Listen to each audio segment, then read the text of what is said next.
13ஆம் நாள் குருஷேத்திர போரிலே துரோணாச்சாரியார் ஒரு வியூகம் வகுக்கிறார். என்னன்னா, தருமரை பிடிக்க வேண்டும். அதனால பத்ம வியூகத்தை அவர் வகுத்து வைக்கிறார். இதை உடைக்க தெரிந்தவர்கள் 3 பேர் மட்டுமே பஞ்சபாண்டவர்களிலே.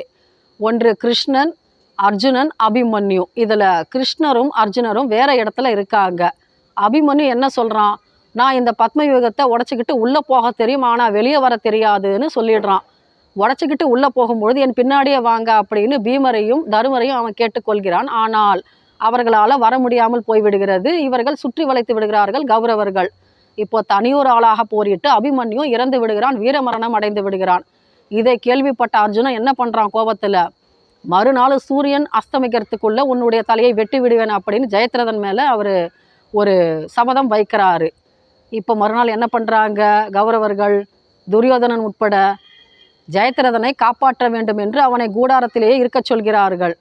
மறுநாள் போர் நடைபெறுகிறது.